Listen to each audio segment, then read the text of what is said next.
And so now I'm recording, and I will be sending this out to everybody. Okay, so yes, I'll send out the link to the recording. It'll be up on YouTube for everybody at the end. All right. Again, I'm Becca. I run a community called Fearless Femmes. It's a community of now, 80 people. We're probably going to double that by the year's end, who are all focused on advancing their careers in a way that is heart-centered, compassionate, human-centered, and justice-oriented. That is our whole deal. And it literally is my full-time job. It is an absolute dream, is to run this community and be in community with these amazing women. My promises to you for this session, so this next 50 minutes that we've got together, I will not be asking any rhetorical questions. If I ask a question, answer it in the chat. The more you participate here, the more that you're going to get out of it. And I don't really like talking at people. I kind of want to understand where you guys are at. There are a lot of people here today, so if I don't get to your question live or immediately, it's not because I thought it was a dumb question or am ignoring you. If I missed it because it just got scrolled past, please ask it again at the end when we'll have a little bit of a time to hang out together. I do have an authentic style. What I mean by this is that I swear moderately, so consider yourself warned. There's also going to be a little bit of tough love today.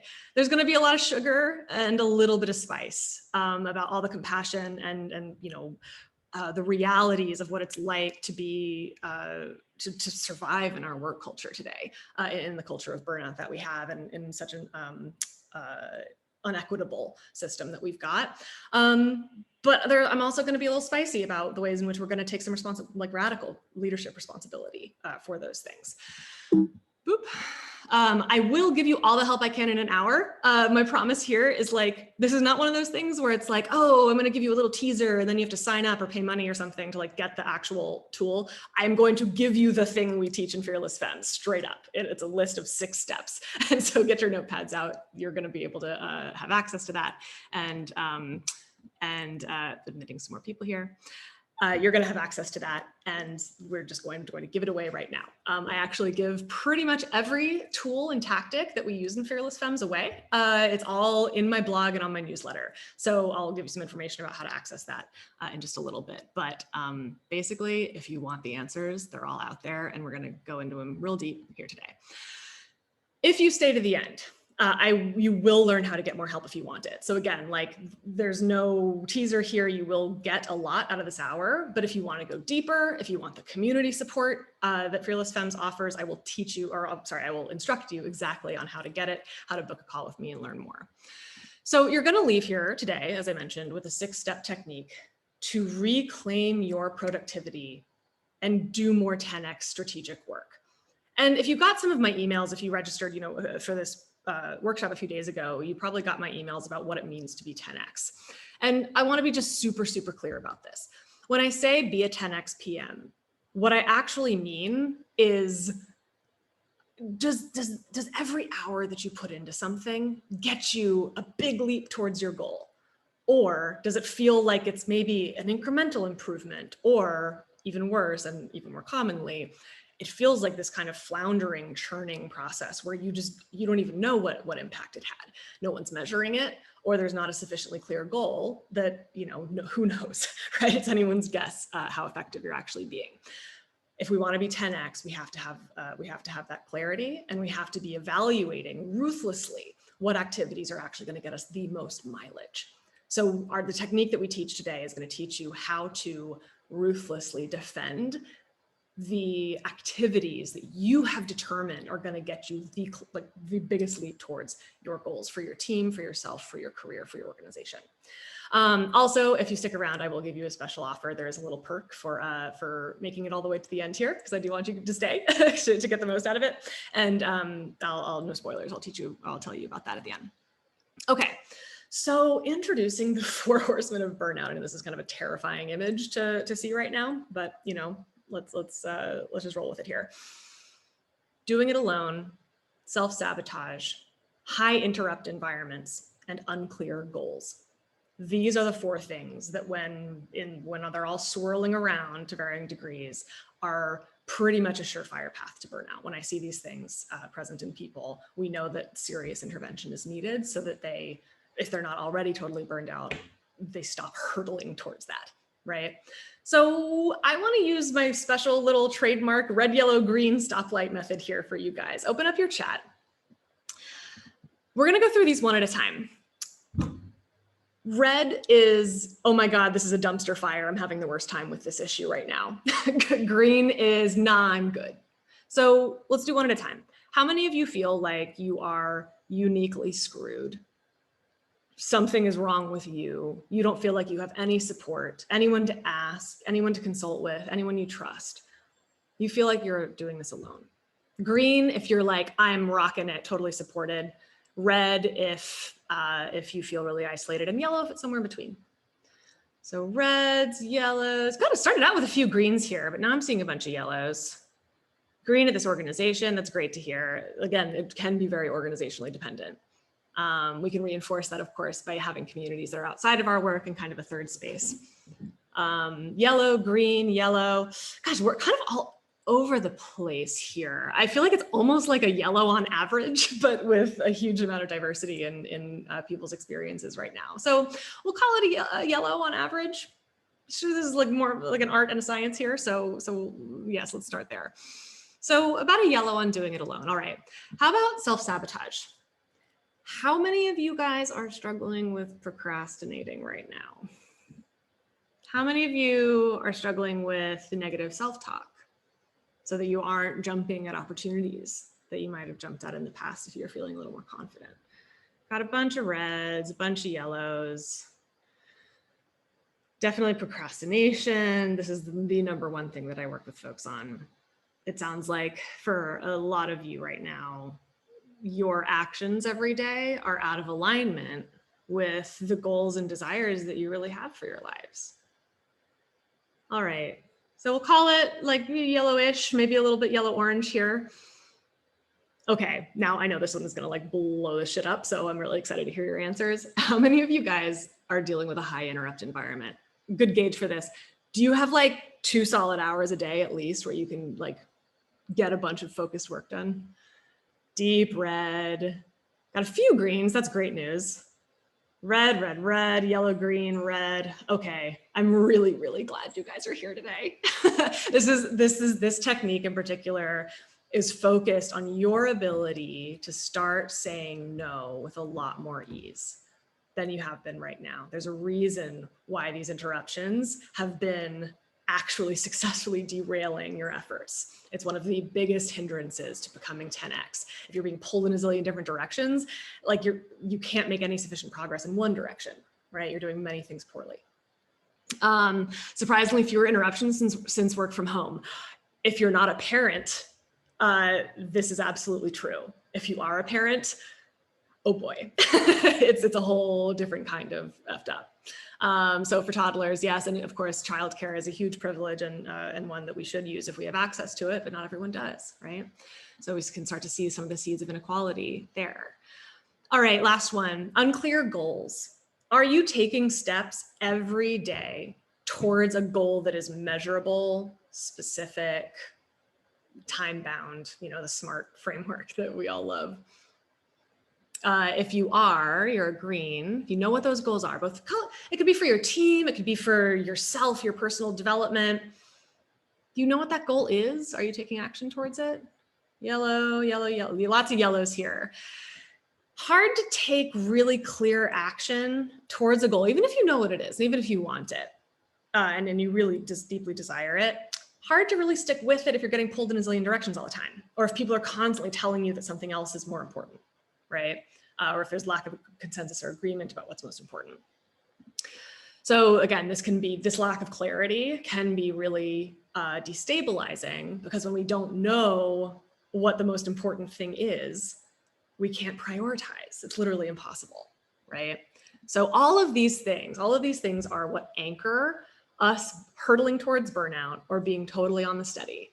Feeling like, you know, what I wish for all of you is that you never feel like you're alone, because none of these problems are new. All of these problems that I help people deal with are shared. That's why the Fearless Femmes community is so robust and so growing so fast. I want you to be free of self-sabotage. I want you acting fearlessly in alignment with your goals every day. I want you setting cold, hard boundaries around interrupt because you know what your goals are. They are so crystal clear that it's easy to say no, right? Any interrupts, you have an auto reply on your Slack, whatever it takes, right? All right. So, real question, enter in the chat. Why bother? Why are you here? Like, why change the way you're doing things? What is it? What is the cost right now of the way you're doing things? Tired, not able to do as much as you could be. It's unsustainable, right? Unsatisfying, mental health, overwhelm, becoming a bad PM, not enjoying your days. God, how you spend your days, how you spend your life. Lack of contentment, no fun, unhappiness, questioning if I'm cut out to be a PM, drained. And then all of these things feed back into itself when we approach our work from a place of exhaustion, drainedness, lack of inspiration. We don't do better quality work, right? Does anyone, oh, actually okay, say me in the chat if you do better quality work when you're tired. I literally want to put you in a lab for long-term observation because like you are a marvel to science. That would be amazing. Of course you do better work. You're more creative, more curious when your nervous system is like chilled out, right? And to keep that sense of calm, well-being, rest, not just physical rest, by the way, sleep is obviously key, but mental rest, emotional rest. Stuff that's really, really hard to come by when there's constant demands on our time, energy, and emotion, right? And our mental space, our emotional space. All right, under pressure, I tend to thrive. So again, this is all about degrees. There's no right amount of pressure for that's universal, right? So I actually don't really thrive that well under pressure. That's why I became an entrepreneur. I needed to be totally in control of my schedule. I felt real salty and it was really triggering for me to be sort of in an environment where there was a ton of expectations on my time that I felt were arbitrary. It's like only child syndrome to the max, right? For other people, they love that structure. Lots of fearless femmes love that structure, right? So again, there's no way to do this. The point is, we're going to use this technique today to allow you to customize it for you. You get to turn that knob on how much pressure you're under so that it's perfect. All right. And yes, Magda, it's a beautiful point. We evolve over time, right? Our priorities shift. I just watched my husband do this actually as he comes into a later phase in his career. He's just like, he's not worth the burnout lifestyle is not working for him the way that it did when he was in his 20s. We'll put it that way, right? All right. So I'm really glad you guys are here. This is serious. Burnout and burnout culture is symptomatic of a larger societal issue of people putting demands and expectations on our time and labor. Our inability to say no is because, frankly, we've been conditioned to believe that we'll be punished for saying no. And often that concern is real. That concern is absolutely real. It's worse for women of color and people of color. It's worse for women than it is for men. And every intersection therein experiences an order of magnitude greater and sense of entitlement to your labor, right? To your time, to your energy. And we do get punished unevenly for not, for saying no. So all of these things are real. We're going to talk about, break them down into pieces as we sort of go, as we navigate through this very complex topic of how to be more productive. But we're not, at the end of the day, I'm not teaching you this tool, this technique, so that you can be more productive for your organization and be a better producer or whatever. This is about you taking back control of your life to design and architect a life that is holistic, fulfilling, and sustainable. All right, so if you remember one thing from this presentation, I want it to be this. Every single thing you do is an investment. Every dollar you spend, every thought that goes through your head, every minute that you spend on something is something that can be invested efficiently for a large return or inefficiently for a negative return, right? So a lot of you guys, I put out an email yesterday, I believe, where I asked you to evaluate your calendars as it stood. What percentage of your day, your breakdown of time, did you evaluate as a great investment of your time? just looking at your meeting schedule, right? And as usual, the steady number that I get from most people is around 25%, sometimes less, sometimes closer to 15% of high leverage activities. Everything else is ambiguous at best. That's devastating. This is your career we're talking about. And only 15 to 25% of your efforts, of your energy is going towards something that is really leapfrogging your career forward, or leapfrogging your impact forward on the world, on your direct reports, on the people for whom, it goes beyond just how much money you make or how much influence or how much authority you have, right? This is about your influence on the world, on the organization. Everything you do is an investment. That's why this is important. And that is the core principle behind what we're doing today. Being 10x, a 10x PM, requires investments that get you a 10x return. And what got you here is not going to get you to the next level. So I'm going to sort of talk about exactly what I mean by this. I'm going to get my handy dandy phone here. Boop. There we go. There's my house that's being moved in right now. Oops, sorry guys, having some technical difficulties here. Just 1 second, let me get this sorted out. Just a minute.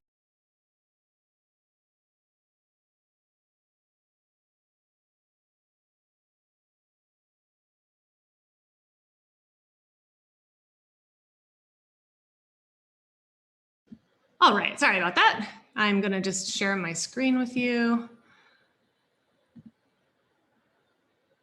Spotlight for everyone. Boom. All right. Hopefully you can see my handy dandy whiteboard here. I want to introduce you guys to the 3 mountains of your product career. Ta-da. So you'll notice here that we've got 3 main tiers. I don't want you guys to think of this as job titles so much as phases of your career, right? The first phase is the novice phase. This is like the first 2 to 3 years of your product or tech career.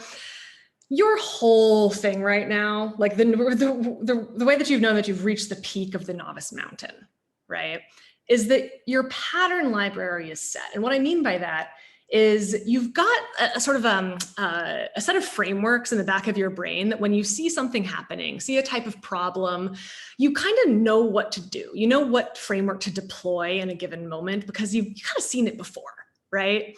And so the goal here is to get experience, literally any experience. Like this is the whole thing, right? You're kind of figuring out what you like to do as a product leader, what you excel at, what feels good to you, what's natural. So that's going to be different for everybody, and the only way to find out is kind of to spend this period of your career in discovery mode, this generative mode for your career, and getting experience is the way to do that. And the tool, right, that really helps us with this is a to-do list. Just like a bucket list almost that you can kind of like knock out. Like, oh yeah, I created a roadmap. Cool. Oh, I gave a strategic presentation. Great. I did some market analysis and competitive analysis. Great. I've got a pattern library for that now. Oh, I had a conflict with engineering and resolved it. Check mark. Right. There's sort of this hit list of experiences that when you have as an early career PM, you're able to just kind of go wide rather than deep. And that's what success looks like. That's the whole game when you're a novice. However, when you're trying to ascend this next peak, which is, by the way, kind of the big one, this is a model to scale. This is whiteboard model. You know that you've reached this peak of becoming a strategist when saying no is easy. And the reason why saying no is easy is because your goals are so clear and so well communicated, and you're so able to share this with everybody with ease and clarity and distinction and within a compelling presence, that there's just no question about why you're doing what you're doing, right? And what should be deprioritized is really, really obvious too, just as obvious as what should stay in your focus. So the objective here, the goal, is to 10x yourself. That's what this peak is all about. When you're 10xing yourself, it means that every single thing you do is is strategic, right? It means that it is every activity on your calendar is in direct, clear service of a very clear goal, ideally one that supports revenue, growth, or impact. Those are the 3 top line goals for every organization. If you don't have clarity on what those are for your organization, go find out. It is your job to drive clarity as a PM. If you don't have that top line goal set and everyone agreeing on what the most important thing is, none of this stuff really works. That's the topic for another workshop, but happy to answer questions about that later. So you're 10xing yourself by focusing only on high leverage activities, right? Every single thing you do is a huge leap towards a goal. You're only focusing on the things that are going to get you furthest towards a target. And so when you've reached this peak, it means that saying no is super easy because you've got that clarity and you were able to communicate about it strongly. Now, this next peak for executive, really the goal is to 10x others. We won't talk about that a ton today because we're mostly focusing on this peak here, but these 2 peaks, getting from novice to strategist and strategist to executive, is what we specialize on in Fearless Femmes. In Fearless Femmes, we go through each of the 4 horsemen and think and conceive of them, conceptualize them in the way with an understanding about how they create obstacles to ascending each of these peaks. So we're going to go into a little bit of a slice of them today because that's all I can do in an hour. Again, ruthless prioritization here. But just know that, again, if you want more help and want to go deeper, there's resources available to you, just ask. So the tools for 10xing yourself as a strategist there's a couple of them. One is coaching. We don't send Olympic athletes to compete without a coach. That would be insane. We need someone to help keep us focused, keep us motivated, solve problems with us. This is something that we just can't skimp on. Community is number 2. Again, really kind of designing away this problem of feeling alone. Having people to bounce ideas off of, because again, as we know, most of these problems that we experience as product leaders in organizations, they've been solved before. There's no need to reinvent the wheel. Community helps with that. Third is ruthless prioritization. Ruthless prioritization. That means that, again, we say no easily, effortlessly, and firmly, because obviously we've got our goal. We know exactly what the most important thing is. We're not going to get distracted. And the last one is emotional fitness. We're really going to focus on these 2 today, mostly ruthless prioritization and a little bit of emotional fitness. The coaching and community part, we'll have to save for another workshop. And just briefly, the tool that we use in Fearless Femmes for getting from strategist to executive, we call it your board. This is your sanity squad, your board of individuals that have domain expertise, are in your corner, that you feel like you can share with vulnerably, and who are going to ultimately have an opportunity to sponsor you in your career. So again, topic for another day. Today, we're really focusing on ruthless prioritization and emotional fitness. So out of curiosity, who here is a novice? Say novice. Who here is a strategist? Who here is working on their executive mountain? Enter into the chat. Got some novices, strategists, executives. Good to know what I'm working with. Awesome. So if you're on the strategist peak, you're ascending to this peak where saying no is easy, right? So got some novice and strategists. No matter where you're at, this is going to be helpful. It is literally never too soon, especially for you novices, to start thinking about how to be strategic. You can start that now in parallel as you're getting more experience. Again, it's a little bit of a different ballgame. There are other programs out there that will be better for you than Fearless Femmes in terms of helping you get that kind of hands-on experience.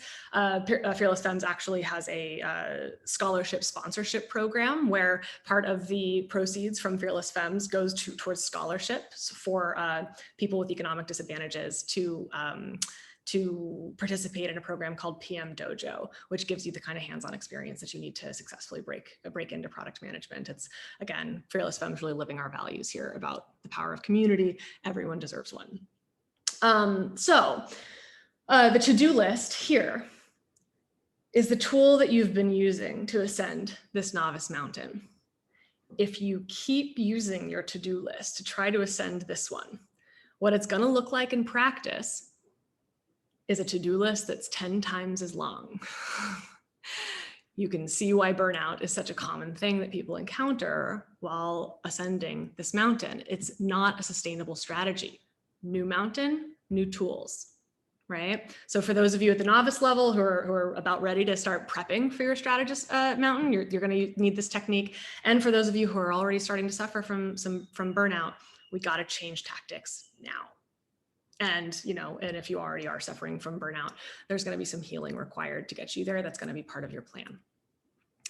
Okay, so I'm going to go ahead and switch back to my keynote. All right. Can everyone see the keynote? Give me a thumbs up. Cool. Okay, so again, 10x investments, to-do lists are not going to get you there. They just don't. A to-do list that's 10 times as long means 10 times as work. It's not scalable. You're not scaling yourself, right? It's a design issue. It's got an inherent cap on it. What got you here is not going to get you there. So we're going to talk about the new tool right now. Here's the principle. Get your notes out. This is like literally 6 steps that I'm just going to talk at you about because there's just a way to do it, right? This is a little less interactive in some way of other workshops, but I just want to deliver you this package. So here it is. Here's the principle that's that underlies this technique. The more you plan, the less busy you will be. Your boss wants you to do a few things well, not many things poorly. I think we can all agree on that, right? And yet we find ourselves pulled in different directions, ultimately kind of choosing to allow our time to be bogarted by things that are distractions, right? The antidote to this is thorough planning. Brene Brown has this great quote that I really love. Busyness is the world's most socially acceptable opiate. Brutal, right? This is where the spice comes in. So like brace yourselves, okay? Busy is just sloppy time management. This is the tough love part. When we talk about being, I'm so busy, it's almost like we wear this as a badge of honor, right? And it gives away our agency to, we've ultimately declared bankruptcy on our calendar to some degree, assuming like as though we have no choice, that we have to accept everything that comes onto our plate. Now there is social reason for that. We'll get into that in a second. But ultimately that's the mechanics of what's happening. We get a distraction and we're like, oh, sure, and put it on our calendar, right? At any cost. It gives away our agency, and the end result is busyness, distractions, a bunch of confusing priorities, and a bunch of tasks that end up being low leverage, right? We don't have much of a filter on it because being busy, doing more stuff, mistaking movement for progress, right? The same way that a hamster mistakes movement for progress on the hamster wheel. That's our struggle, right? That's what's happening here. And the amount of energy that we spend being burned out, tired, stressed, context switching, talk about counter-strategic, right? You're spending a bunch of time on stuff that does not further your goal, or at least is ambiguous or doesn't further it a lot, right? And again, we add this busyness to our personas, like it's something to brag about. It's rough, guys. So what to do instead? Here it is. There's a couple prerequisites here. Again, we go into each of these things systematically in Fearless Femmes because this is a big topic. But some of the prerequisites here, we've got to train up our emotional fitness a little bit. Looking back at this mountain, actually, this is sort of a question I meant to ask a minute ago. Why is saying no hard for you? What makes saying no so difficult?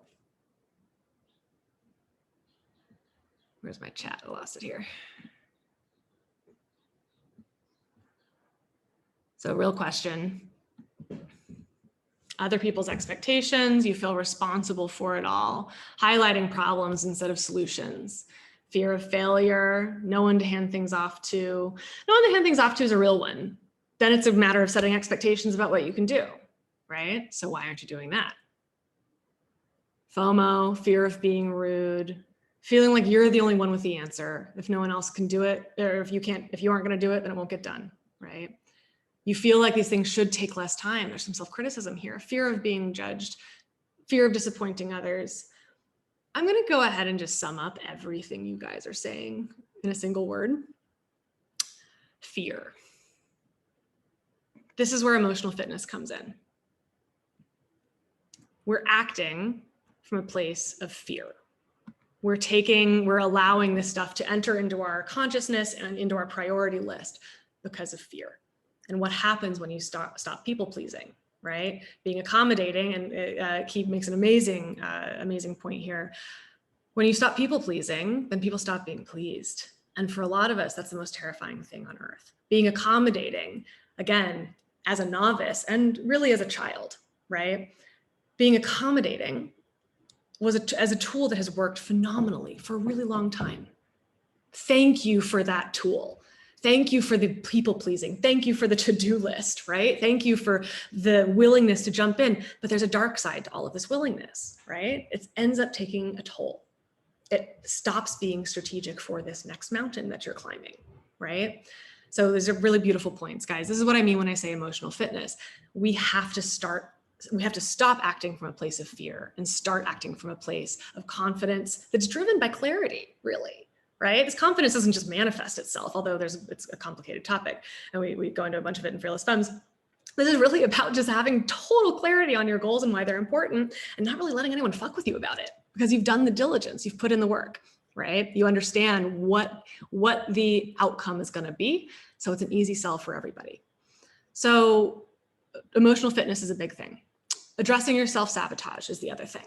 Again, if we're fighting you every step of the way, this is going to be a lot harder. If you make a plan and then don't follow through in it, that's a whole other issue, right? So again, we have to really work on the self-sabotage piece, but we don't have time to get into that today. Also, setting a powerful vision statement for yourself. This is an awesome one because holy shit, when you've got something that is inherently motivating for you, then you just wake up every day and you're like, hell yeah, I'm going to do it, right? Totally different ball game than when you feel unmoored without a North Star. And the goals that you set represent progress towards that vision. So again, it's a really easy, it's a very easy thing to just follow through every day. When your goals are so tied to a vision, it's so clear what the benefits are going to be, it just blows by. So assuming that we've got some of these things in place, and again, having these clear goals, again, simple, getting to $20 million in revenue, whatever, right? Easy, super clear, super simple, then we can start this process. So here's the technique. There's like sort of a part one and then a part two that we'll get to in a second. Number one, you're going to take this goal that you have decided is the most important thing for you to accomplish. For personal, get a promotion, right? Or hit $20 million in revenue, whatever, right? Identify what the most important goal or milestone is that represents progress towards that ultimate goal for the next 30 days. What is the most important thing that you need to accomplish? Decide. Right? Ultimately, you are the one as product leader, you have to decide. You have to weigh the variables and pick one. Number two, write down everything that must happen logistically for that goal to become accomplished. For the promotion example is a great one. Again, this is in my blog, beccacamp.com/blog, the 7 steps to getting a promotion. Build allies, clarify your promotion criteria, execute on those criteria, socialize and elevate and build visibility of your accomplishments, and then ask for a promotion and then negotiate. Those are the steps. I think I missed one, but you get the idea. There's just logistics to it, right? Number 3, ask yourself, what else? I put this as a separate step because the comprehensiveness is absolutely critical here. When there's any ambiguity about how we accomplish the goal that we've set out to achieve, it invites all of this icky confusion, mystery, and ultimately self-doubt about, can I do this? Am I cut out for it? It's like, nah, girl, if you write down all the steps super clearly and super thoroughly, any schmuck off the street could do it. You don't have to be special. Like, let's use this one thing, this logistics, the one time that we can have something super clear cut and super easy for ourselves. Everything else is really complicated and messy in our careers and collaboration and our inner world. Oh my gosh, breaking something down into simple steps, finally something that's easy. Let it be straightforward, be thorough, do the work. Ask yourself then, what conditions have to be true for these logistics to actually occur? If the logistics require an in-person event, you have to add a logistic for waiting until coronavirus is over, right? again, get in touch with reality here about what has to be true, what conditions have to be present for these logistics to happen. If you want to take a vacation without your kids, but you have to wait for them to graduate first, then we have to wait for them to graduate first. Identify those conditions. So again, we're operating in harmony with reality. Number 5, this is key. Ask yourself, what self-care must I commit to keep my shit together along the way? If you, let's see, I have a bunch of analogies for this. Race cars need maintenance. It would be batshit crazy to just like expect them to run constantly 24 hours a day without routine maintenance from experts, a team of experts, right? We don't expect marathoners to train for a race by running 24/7. That would be insane, okay? Right? I think we can all agree here. So actually, this is something new I'm gonna do. I'm gonna like be really bold here and pushy about it and bossy. Everyone open your calendars right now. Here's the trick. Here's how we do this, okay? Here's how we prioritize this. The next 1 hour block that you have unscheduled right now. Maybe you don't have it this week. Maybe you don't even have it next week. That's the problem. Go to the next unscheduled 1 hour block you have on your calendar. And I want you to create an event and call it whatever you want. Call it, I have one client who calls it adulting. She doesn't always relax. Sometimes she like, I don't know, goes to the pharmacy or like pays a bill or something. Super important to have time and space to just, deal with your life. Right? And sometimes you have to do it in the middle of the day. Maybe you want it to be rest, but maybe you don't even want that to be broadcast on your calendar where other people can see it. Call it whatever you want. But I want you to have this on your calendar, busy, so people cannot block over it. Because here's the lesson. Work expands to fill all available time. We have to install these blocks on our calendar, our greatest tool for managing our time, our only tool for managing our time, really, so that they are protected. You have to be explicit about this. You have to start with it because it'll become clear in our next step why. I want you to do this every month, right? For 10 minutes if you have to, of all the logistics, totally exhaustive, recognizing that this goal is just a sequence of logistical steps. And I want you to look at this list and say to yourself, I don't have to do this. I choose to do this because it's in service of my goal. And of course, key, once you're at the executive level, and honestly, anytime, if you don't want to choose any of it, delegate it. That becomes a logistical step along the way. Any questions about this? Again, just really about the cold, hard sort of facts of this process. Let me make sure I can see my chat here.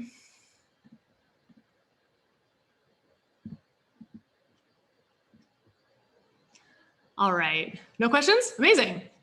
We'll be able to, if you have one or come up with one later, we'll have hopefully a few minutes here at the end. I'll try to rush through this next part. So here's a great example from Lucy. She's a real life fearless femme who graciously offered to show her real goal breakdown. So this is actually her output from when she did the program a few months ago. She broke this down into quarters rather than months. That's what worked for her. Honestly, you can tailor this and customize it to really work for you. But ultimately, at the end of the day, we want you just having this, what ultimately is a mega to-do list for your goals, right? So again, we're leveraging these tools that we use, but modifying them for this next mountain. So here's the step that comes next that's super important. For Lucy, her Q1 goal was to establish development plans and a conversation cadence for her direct reports. Had a picture of what success looked like for that. Again, SMART goals are measurable, specific, actionable, and time-bound. And then again, there's literal steps 1 through 7 to make that happen. For me, I like to make it even hilariously small to start. I usually include a step for open my laptop. Sometimes even look at my laptop. And sometimes if that's all I get done that day towards my goal, I still pat myself on the back for it. Make it easy, make it work for you, right? To-do lists are overwhelming only if you let them be. And then once they get long enough, they're bound to be overwhelming. So here's what we do instead. Part 2, take this mega to-do list that basically represents all the logistics that have to occur for your goal to happen. And I want you to kind of turn it sideways and put each task on your calendar as though it were a meeting. just like you did with your self-care just then. Put every single task on your calendar, estimating roughly how long it'll take and committing to the day that you're actually going to get it done. Now, quick question for all the product leaders out there. What does this process look like? Maybe you did it in Jira yesterday. Sprint planning, road mapping, grooming. Yes, of course it does. This is a very reasonable process. It's actually best practice for our entire industry, right? For communicating goals, prioritizing things, and clarifying what should be done on a given day. When done well, these types of roadmaps, these functionally roadmaps are just calendars, right? With activities that make it clear to everyone what the most important thing that everyone could be doing at a given moment. And everyone has an immediate answer to what that is. All they have to do is look at their calendar. We're just doing this for your whole life. That's it. This works. I promise it works. Don't tell me you don't know don't tell me you don't know how it works, because you literally do it for your full-time job. Many of you do. So quick notes on calendaring. Don't churn too much on like how long it'll take. Kind of like with, if you go through story pointing process with your team. If you're not sure, estimate small tasks at an hour and big tasks estimate a week. Maybe you get some buffer. That's awesome. That's what we want. We want buffer for you, right? We don't want overcommitting. We want to under promise and over deliver, right? And then once you've done this exercise, once you've gone through steps 1 through 5 and then finished it out with a big, calendaring exercise where all you do is transcribe and translate all of those activities to meetings on your calendars that are blocks on your calendar. All you have to do is wake up every morning and get that shit done just for that day. That's it. And you know that it's part of a bigger plan. You know exactly what goal it's in service of. It's an amazing feeling to not have to figure out what to do every single day. So here's the thing. Here's the hard part. If it's not on your calendar, it doesn't exist. This is where saying no starts to become easy. I'll skip forward. Well, hang on. I'll come back to this in just a second. The tip that I recommend here, as product leaders, we have to be flexible. What I recommend is devote about 30 minutes a week to sit down and refine that week's tasks, integrating things that have inevitably changed, priorities that have legitimately evolved, things that you've learned that are new, right? And integrate all of that in and say, actually, I'm consciously, choicefully updating this priority to reflect the new information that I have. Super reasonable to do that. Usually time box it to about 30 minutes, not a big deal. So have that on your calendar too. All right.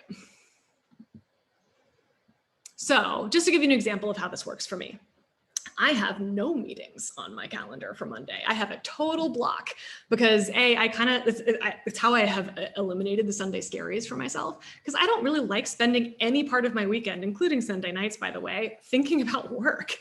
Like, bitch, it's my weekend. Like, no, thank you. And so what I do is I block off Monday for that, right? And so I sometimes, most of the time, especially now that I've been doing this for a long time, I actually wake up pretty stoked for Monday. Didn't used to be that way. Sometimes I needed like full on Monday morning to kind of roll around and do nothing.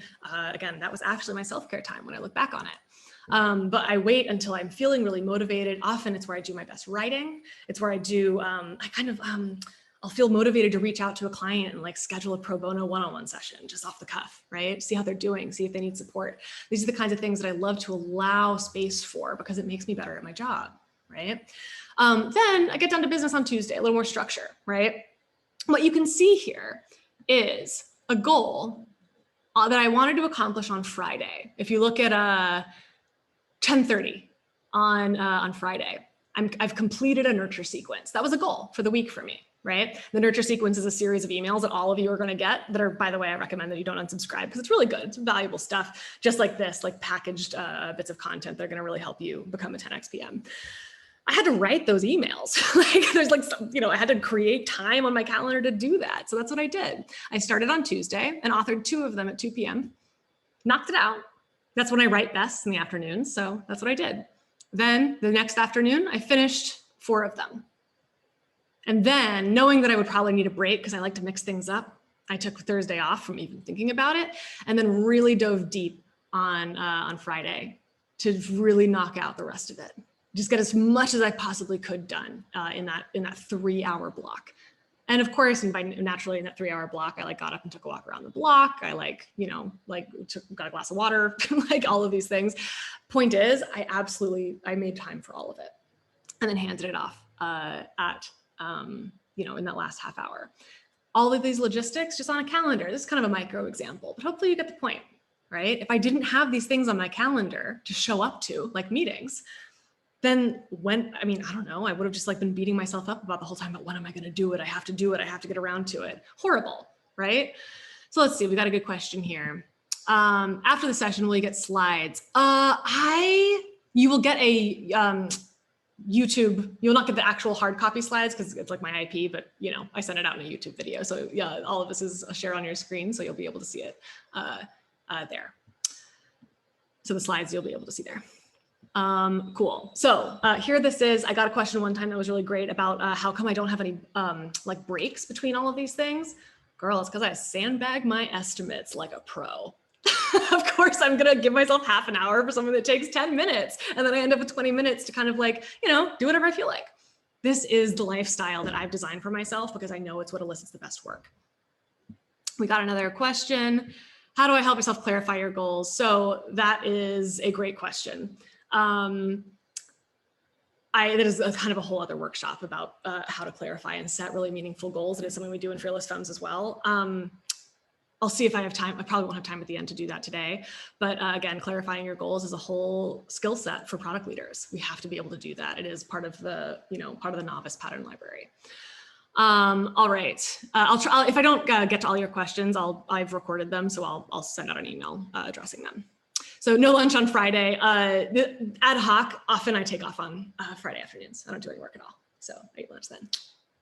Sometimes I'll have some things I need to like finish up, but generally when I've planned really well, that's not necessary.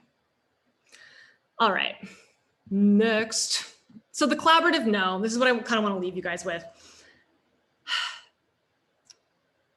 The most common objection that I get to this is, well, I said no, and they said do it anyway.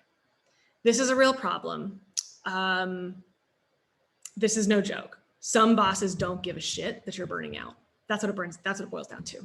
Like this is again is sort of the reality of our work culture is that every conversation about priorities, when I say that, hey, no, you have to get it all done, it's all important. And you say, well, no, I can't do all of this well. And they say, I don't care. That's a really valuable thing for you to have learned about your organization and your leadership. I'm not saying that it's easy, but it is just the sort of the reality. But for the times where you do want to set a boundary, because often saying no feels a lot scarier than it actually is. Often 9 times out of 10, we think that our boss is going to say, I don't give a shit, do it anyway. And actually they're a lot more reasonable than we give them credit for. Not always, but sometimes they are. And in that case, I want you to try on this line for size. Thank you for this amazing idea. Here are the priorities we've already agreed to. What should I swap out? What should I compromise to make room for this idea?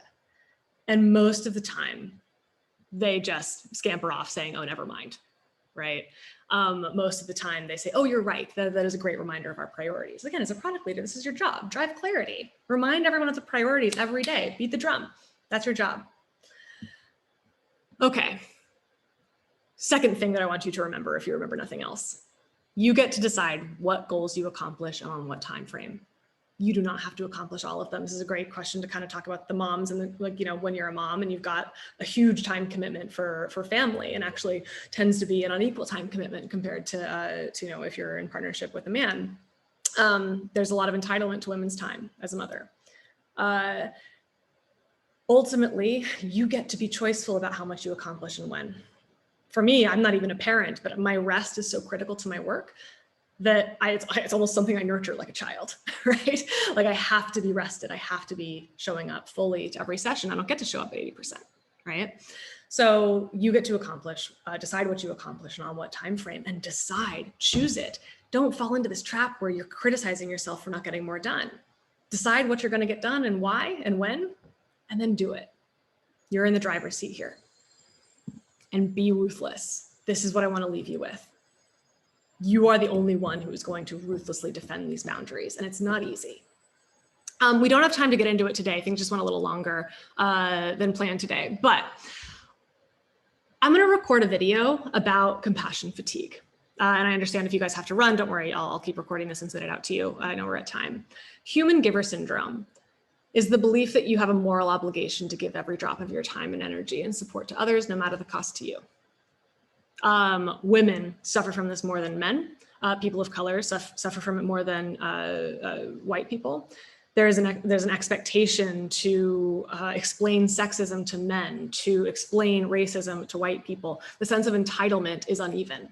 The entitlement to our emotional labor results in what's called compassion fatigue that has these symptoms. Checking out emotionally, minimizing your own suffering, learned helplessness, again, this bankruptcy over your own calendar is part of this, and staying in a bad situation because if I don't do it, no one else will. I want you guys to, I want to acknowledge the reality that you're not making this up. This is not, the idea empowering you with this technique to set boundaries should not be interpreted as gaslighting you out of believing that there is a real inequality in what you're experiencing, and that this is a sociological phenomenon, a cultural phenomenon that we are subjected to. But again, it sucks, it's not fair, but your goals are worth it. That's the stance that we take in Fearless Femmes, and that's the stance that I want to empower you with today. This is the kind of insight and acknowledgement and awareness. We have to make this bullshit part of our plan at the end of the day, because your goals are worth it.